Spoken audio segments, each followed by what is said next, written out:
So, my opinion on what's going on with the old poo-poo Putin and Ukraine and everything.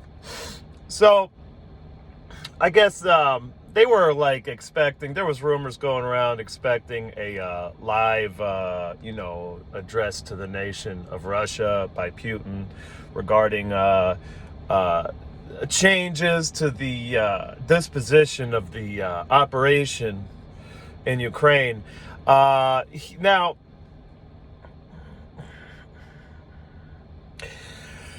it seems like to me that Putin has taken a very measured, very cautious, very moderate sort of course of action in regards to Ukraine. Up until this point, I've heard different estimates, anywhere between about 100,000 to 150,000 Russian forces, Russian national forces operating in Ukraine. The rest are all militia, contractors, volunteers, like the ones from Chechnya, etc. So, I don't know, no one knows what their plan was, but it seems like the plan was to try to get, they expected at some point for Ukraine to come to the negotiating table because, the thing is Ukraine's position is untenable. It really was from the start. But I think what Putin didn't take into account is just how deep the corruption and the ties to Western interests in Ukraine are. And what's kept Zelensky in power and what's kept the war going for Ukraine is the foreign aid going to Ukraine. Not because so much it's going to the troops, but because it's going to the public officials. The public officials are making a killing off of this. And it's those public officials that are refraining from, ousting Zelensky for his failures. As long as that money keeps coming in from the West, and according to CBS, 70% of it gets stolen one way or the other by various public officials and corrupt interests. As long as that gravy train keeps going, Ukraine stays in the war because their political system has essentially been hijacked. That's kind of what tends to happen when the richest country in the world over several years sends tons of money to one of the poorest countries in Europe. I mean, it's kind of so lopsided that it's basically a way to buy out an entire regime. We've done it in other regimes as well. They say everybody has their price, and Ukraine definitely had a price, and we met that price. And now, the people of Ukraine haven't been in control for some time. All of the regime has been propped up by the money coming from the West, especially the United States.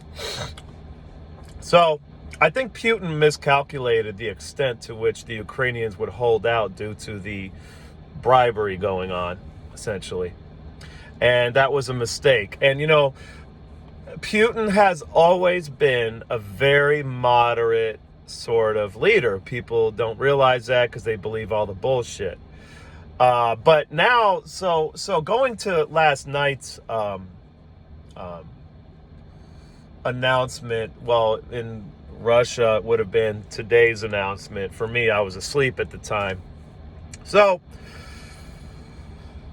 it's likely that the forces that are there, which is basically a skeleton force and a militia force, is exhausted. I mean, the militia has been fighting since 2014, although not with the intensity they have in the last several months, but they have been fighting since 2014.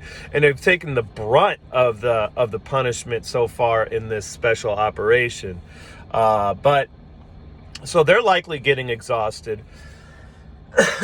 I think the Chechnyans even the Chechnyans tapped out for a little while, and they went back to Chechnya and said, hey, we got to chill.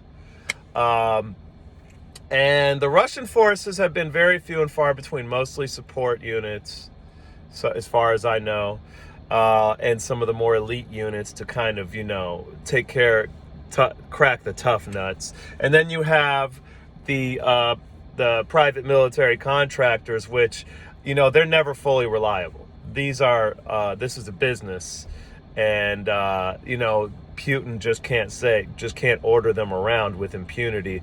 There's a contract, and that's not a nationalized force. That's a private military contractor, the Wagner Group, and regardless of how good they are, it's always going to be business first with them.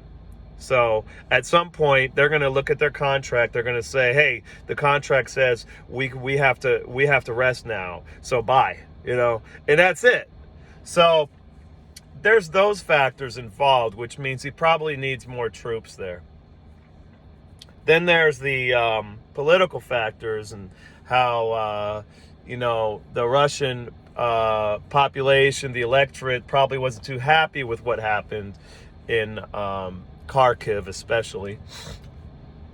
And so there's a political incentive now to partially mobilize.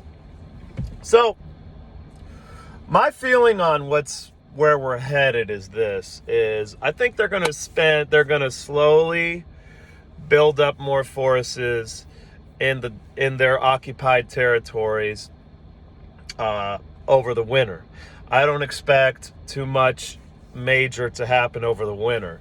See, the problem that Ukraine faces, and that the first problem that Ukraine faces is they don't have enough fuel in the form of gas or whatever, nuclear or whatever, to produce enough electricity to keep their population warm for the winter, and it gets bitterly cold there. So there's that problem. And I don't see where they can get the energy they need to not only to keep, they'll probably forward all of the as much energy as possible to the military, but that means the population's going to freeze to death. Or to prevent mass riots, maybe they'll forego giving gas to the military, in which case the military is useless. So I think I heard a figure recently, I forget where it was, that they've lost half of their forces that they started out with at the beginning of the war. But really, I think a lot of the mobilization, they probably need to shore up some of their defenses to prevent further gains from the Ukrainians. So there's going to be that. As far as counter-striking, counter-offensives, I don't see Russia doing any major counter-offensives because they don't have to. Colonel Douglas McGregor said this on Napolitano's show. The Russians, this is going to be an ironic sort of repetition in history. The Russians are going to sit back and let their greatest ally over all ages, Old Man Winter, do its work. And I think McGregor said something very interesting. He said that, winter can do more damage to the Ukrainians this winter than the Russia, all of the forces of Russia could. Because the fact of the matter is they have a major energy deficiency, and there's nowhere they can get it. They can't get it from Europe. They can't get it from the United States, because liquefied natural gas requires special facilities, which don't exist there. Okay, they've used pipelines. They're tooled for pipelines. So is Europe, by the way. So Europe, on top of Ukraine not having gas, their major allies in Europe are going to have major political problems, because when people start getting cold this winter, you're going to see attitudes about this war and about the current political regimes in power change really quick. Because if anything, these people the Europeans are pampered, and they don't got the wherewithal to survive a winter, even in one of the milder parts of Europe, without major repercussions politically. So Ukraine not only is going to freeze to death, they're going to have problems with not being able to either power their military or keep their population from freezing to death, or both. You got that problem, and then you got the problems in Europe, which are going to start coming up really soon. A lot of people say we're at the point of no return yet. as far as the major repercussions happening in Europe. So I think that if anything, Russia will probably shore up their defenses and maybe like activate a lot of Air Force units, although the weather's going to interfere with that now. So it's not like they're going to be able to do a lot of air operations, as many as they could have done over the summer. But they may shore up their Air Force and bring a lot of air. I think the most immediate sort of impact might be an increase in the activity of the Air Force and stuff like that. And I think that, they're going to slowly bring units to the front, but I don't know. I don't expect any major offensives until springtime, if there still is a war at that point. And so that's what I think is going on. So is it a risk? It's probably the least risky plan of all would be to just sit back, hold what you got, try and keep people at home happy, try to keep the hardliners happy, and let winter do its work, because I don't see any way that Ukraine is going to make it through the winter, or even Europe for that matter. United States is going to probably do what it always does when shit really hits the fan. They're going to say, oh, well, that's your problem. It's probably what they're going to do. So that's what I see happening. In short, mobilization, but maybe adding another 200,000 troops. I mean, Russia's got a pool of 2 million reserves, which are, I guess, either active or inactive reserves. I'm not sure what they mean exactly by reserves, but they have 1 million people in the armed forces total.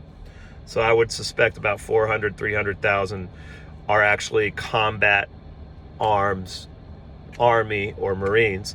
And the rest will be support for the Army. They probably have a sizable Air Force, but they got 1 million armed forces, probably about 400,000 combat arms troops in the regular Army, and then they have 2 million reserves. So, at most they're going to bring in maybe 100 or 200,000. They don't really need that many troops. They just need to shore up their defenses, and then they need to just sit back and let what happens in Ukraine happen in Ukraine. And I don't think there's any stopping what's going to happen in Ukraine at this point.